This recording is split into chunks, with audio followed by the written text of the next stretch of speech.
The Americans have established a Thanksgiving Day to celebrate the fact that the Pilgrim Fathers reached America. The English might very well establish another Thanksgiving Day to celebrate the happy fact that the Pilgrim Fathers left England. G.K. Chesterton. Happy Thanksgiving. Despite the United States of America's self-mythologizing, its megalomaniac empire began its career by eating the freshly killed corpses of those whose country it was. The settlers made their state from transgressive horror.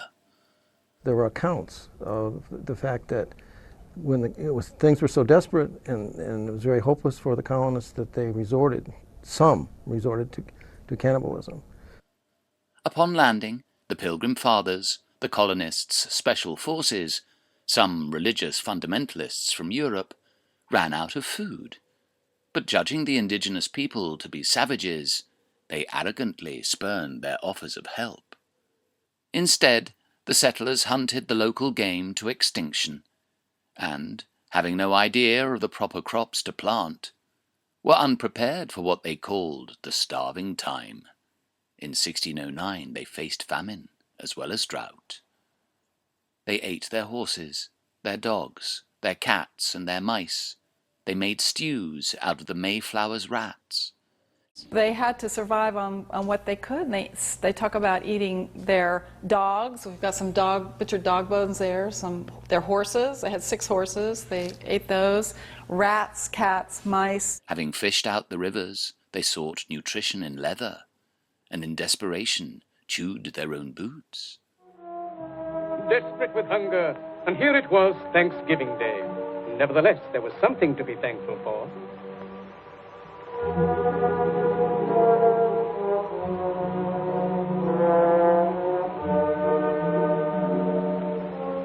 Not quite done yet, said the little fellow. Give it 2 more minutes. One settler, named George Percy, would leave an account of the Pilgrim Fathers' life in Jamestown. Nothing was spared to maintain life, and to do those things which seem incredible, and to dig up dead corpses out of graves, and to eat them, and some have licked up the blood which hath fallen from their weak fellows. Percy claimed his fellow Americans could not wait for their fellows to die before drinking their blood, and he recorded that the extremity of hunger forced them secretly in the night to cut down their dead fellows from off the gallows, and to bury them in their hungry bowels. The U.S. venerates its Pilgrim Fathers as brave pioneers, but the country was created by zombie cannibals. The settlers, being incompetent at growing any food, regarded the Indians as a source of protein, and those they killed in conflict didn't stay buried long. The settler, Captain John Smith, described the scene. Nay, so great was our famine, that a savage we slew and buried, the poorer sort took him up again, and ate him, and so did divers others, and another boiled and stewed him with roots and herbs. The early Americans' passion for eating Indians was widely known. In a letter from Don Alonso de Velasco to the King of Spain, he describes how they eat the dead, and when one of the natives died fighting, they dug him up again 2 days afterwards to be eaten. Again, one Robert Beverly tells how they eat the bodies of the Indians they had killed, and sometimes also upon a pinch they would not disdain to dig them up again to make a homely meal of them after they had been buried. Early records show that the first Thanksgiving was held to celebrate some settlers escaping from the native population, from some Pequod Indians, angered at their burial sites being robbed by settlers stealing Indian flesh for their delectation.